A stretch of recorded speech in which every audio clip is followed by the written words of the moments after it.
You wake up tired. You live distracted. You run from yourself and call it a lifestyle. But what if your freedom is just a prison with prettier lighting? What if this version of freedom you defend is just your ego justifying a slow collapse? This video isn't motivation, it's not comfort, it's a mirror, a confrontation, a whisper from God in the middle of your loudest silence. There's no more time to pretend, no more room to hide. This is either the moment you rise or the moment you quietly fade away. Put your headphones on. Turn everything else off. Watch until the end. And if something shakes inside you, don't ignore it. You say you're free. You say, I do what I want. You wear it like a badge. Independence, self-expression, no limits. But here's the question. If your freedom is slowly killing you, is it still freedom? Epictetus once said, no man is free who is not master of himself. And you've mastered nothing but your excuses. You wake up tired and call it lifestyle. You drown in distraction and call it balance. You silence your conscience and name it healing. But at the root, you're a slave, not to chains, but to your own appetites. Jung wrote that people will do anything, no matter how absurd, to avoid facing their own souls. And you've done exactly that. You've created rituals of avoidance. You perform productivity. You mock discipline. You worship options. And in the process, you've become everything you swore you'd never be: empty, numb, directionless. Solomon saw it centuries ago. He called it chasing the wind. He watched men devour pleasure, drink deeply from every cup, and still say, this too is meaningless. He wasn't depressed, he was honest. And that's what you've forgotten, the courage to be honest. You call this life freedom, but it owns you.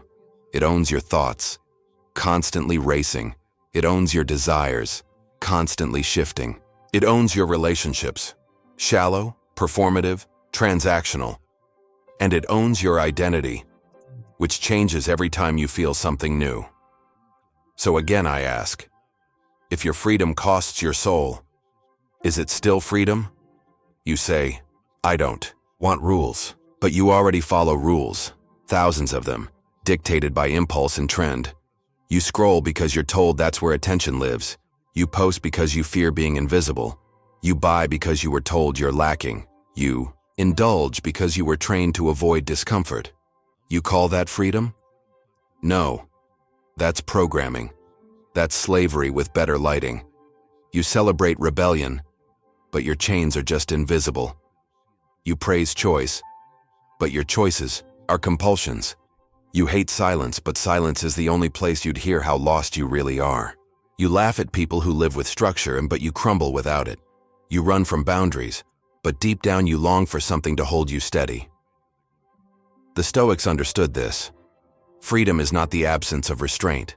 Freedom is living by what is true, even when it costs you. And Jung would tell you, your freedom is just your shadow leading the dance. You never faced your wounds. You simply dressed them in pleasure. And Solomon? He'd whisper, there is a way that seems right to a man, but in the end, it leads to death. You think you're free, but really, you've just numbed yourself well enough to forget the chains. This is the beginning of your reckoning. And if it hurts, good. Pain is the doorway. Honesty is the key. And the prison you're in, you built it, but you don't have to die in it. Freedom always has a price, even if you don't see the receipt, especially when you don't see it. You think because you feel better than before, you're healed. But a soul that numbs instead of repents doesn't heal. It decays. Quietly, elegantly. And you call that progress. But tell me something. If you're so free, why are you always exhausted?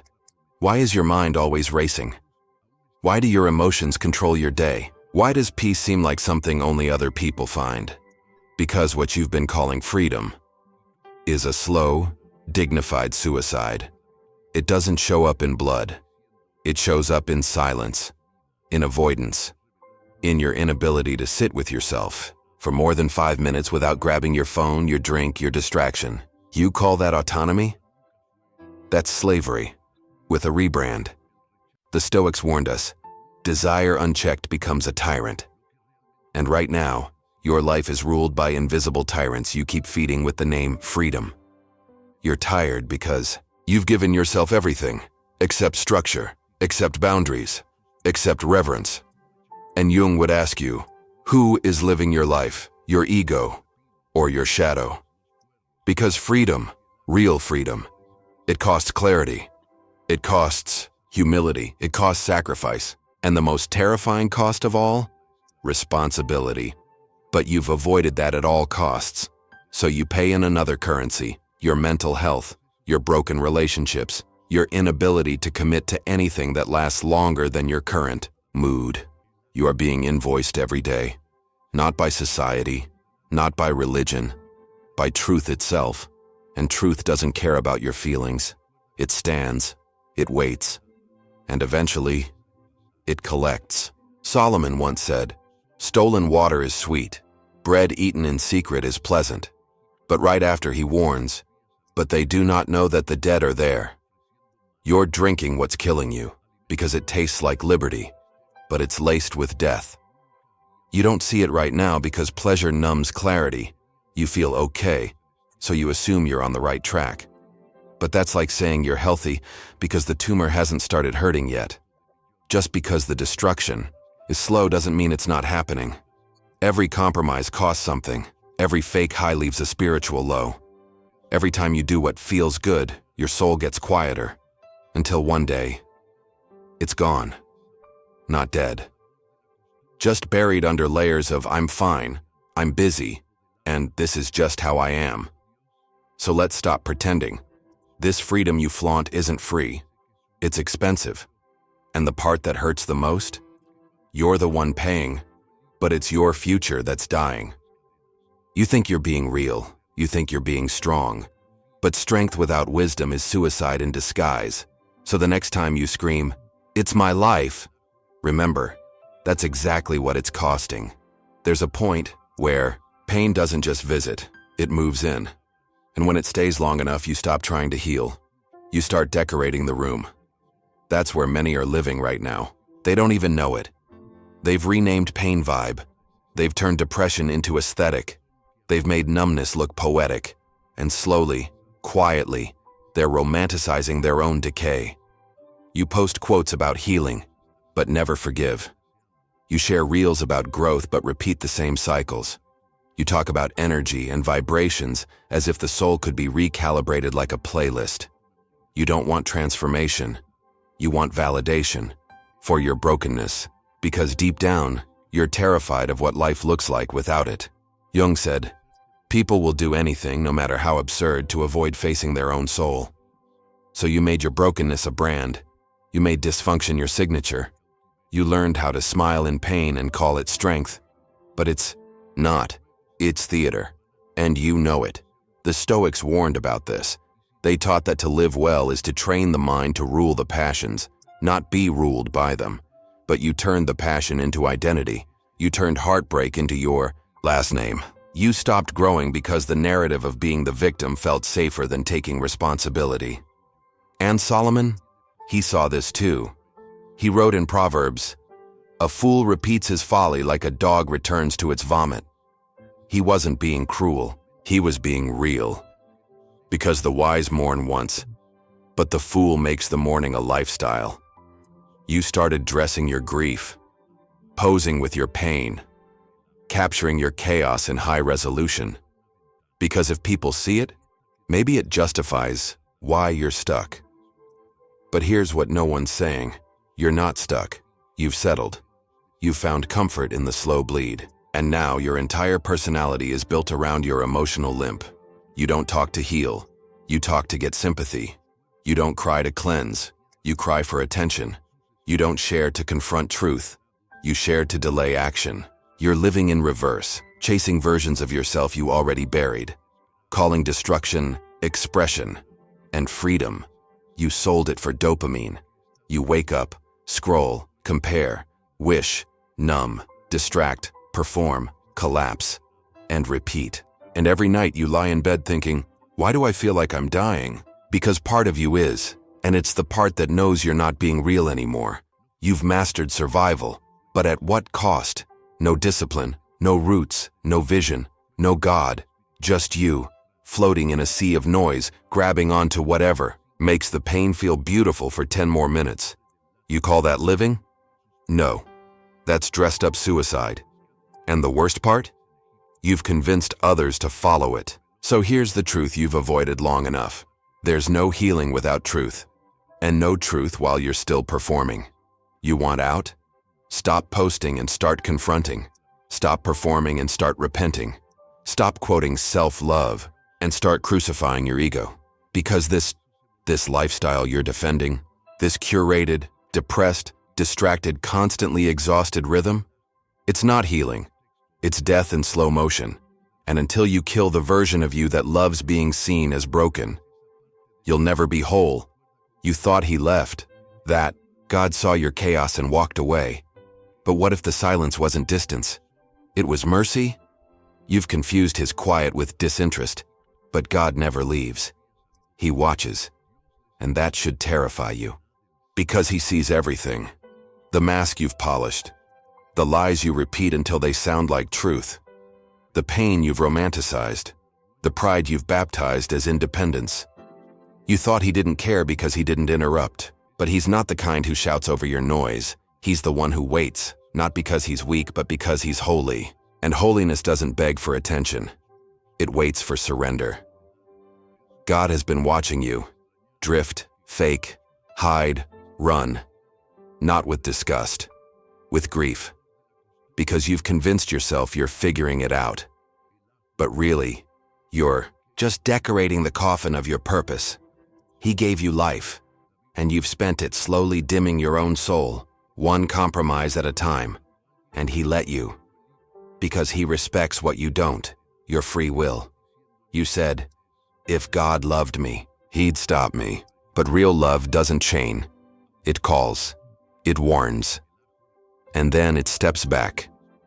So you can finally see what your choices are doing to you. Salomão escreveu: há caminhos que parecem certos ao homem, mas no final conduzem à morte.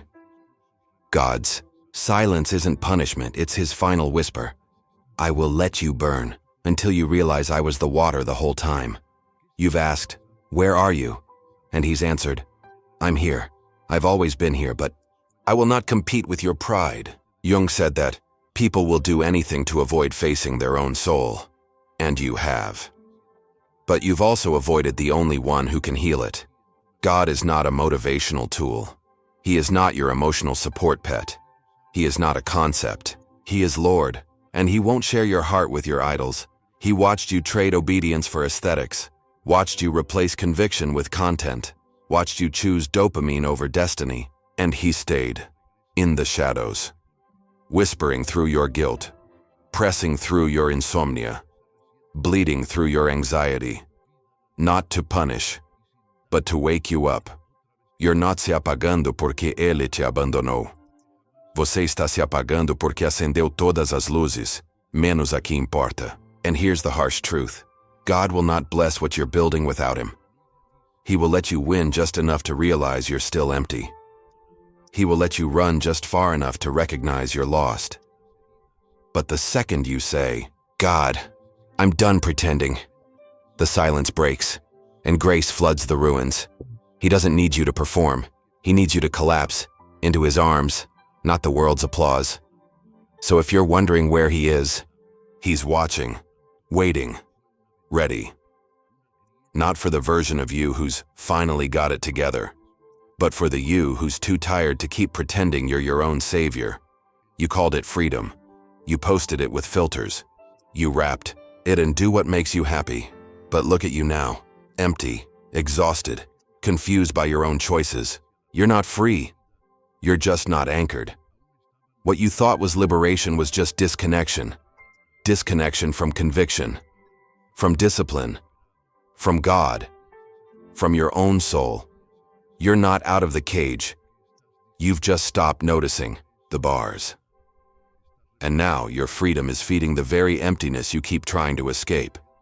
You go where you want, sleep with who you want, say what you want, Scroll, consume, disconnect, whenever, however. But none of it satisfies. Not really, because true freedom isn't found in choice, it's found in submission to truth. The Stoics said, "Freedom is the power to live as one wishes, but only the wise wish for virtue." You've been wishing for noise, for control, for comfort, but virtue, that's been dead in your vocabulary, and that's why your soul is starving. You don't feel empty because life is hard. You feel empty because you cut the lifeline to what matters. And now you're feeding your spirit with sugar. It feels good, it sounds right, but it's hollow. Jung believed that the absence of meaning is what creates neurosis, and meaning doesn't come from indulgence, it comes from submission, not to culture, not to feeling, to something greater than you. But that's what you've rejected, because submission sounds like weakness to a generation raised on ego. And that's the trap. You're not liberated, you're inflated. And now the air is leaking, and you don't know why. Salomão viu isso e escreveu: "A alma farta pisa o favo de mel, mas para o faminto até o amargo é doce." And you've been so spiritually starved that anything tastes like meaning for a moment, until the sugar crash comes. And then you need more. More content, more likes, more growth, more sex, more distraction, more rebellion, wrapped in freedom. But what you really need is surrender. You weren't made for this cycle.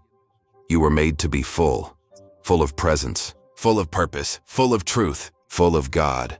But fullness doesn't come from adding more. It comes from removing what's fake. And everything fake is heavy. The fake peace, the fake joy, the fake freedom.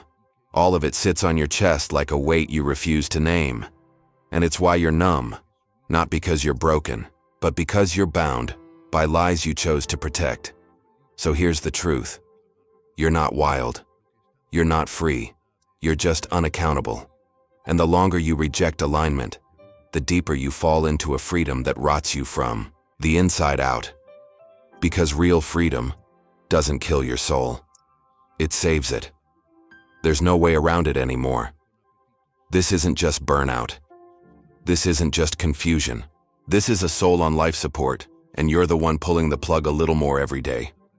Every time you compromise, every time you perform, every time you choose silence over truth, pleasure over discipline, pride over surrender, you're bleeding out. Not dramatically. Not all at once. But slowly. And you know it. You feel it in the way nothing excites you anymore. In the way your victories taste like ashes. In the way your laughter feels rehearsed. You feel it every night you lie in bed scrolling to avoid your own thoughts. That's not freedom. That's spiritual suffocation. And if you keep going like this, it will kill you. Not just emotionally, not just mentally, but slowly, eternally, like a flame dying in the dark, not with a scream, but with a whisper. I was never real with myself. You say, I'll fix it one day. But one day never comes. And deep down, you know why. Because dying slowly feels easier than confronting yourself now. But here's the truth you've run from. There's no middle ground anymore. This is the fork in the road, and whether you move or not, you've already chosen. The Stoics taught us to face death daily, not as a morbid obsession, but as a reminder that you don't have time to keep wasting time. Jung warned that what we don't face in our unconscious becomes fate. And Solomon wrote, "A man who remains stiff-necked after many rebukes will suddenly be destroyed, without remedy." And God? He's not going to shout anymore. He's already spoken. Through your emptiness, through your restlessness, through every moment you almost cried and held it back, through every conversation that almost brought you to repentance, but didn't. He's not waiting for you to be perfect. He's just waiting for you to admit, you're done. Done pretending. Done performing. Done running in circles and calling it growth. Because here's the real danger. The longer you pretend this is sustainable, the more permanent the damage becomes. There's a version of you that never makes it out. A version that dies slowly, scrolling and numbing and fading into silence. A version that loved the idea of healing but never loved the truth enough to change. But it doesn't have to be that version. Because right now, in this moment, you can choose. Not a choice to feel better, not a choice to be more positive, but a choice to die. Die to the performance, die to the illusion, die to the lie, and then live. Not emotionally, not socially, spiritually. Live in a way that burns away everything fake. Live in a way that finally lets God in, not to comfort, but to rule. Because only when you die to the false can the real begin. So here's the truth. You either break now or break forever. You either fall at his feet or fall into yourself. There is no neutral. There is no maybe. There is no tomorrow promised. It's this moment, this voice, this silence afterward. And if you've heard anything at all, don't scroll past it, don't brush it off, don't go back to pretending. Because what you're feeling right now, that's not emotion, that's eternity knocking. If something inside you broke while watching this, it's not just emotion, it's the echo of a God who refuses to let you die pretending to be alive. You can still come back. Don't wait to be ready. Just say, I'm done. I'm coming home. And he will hear you.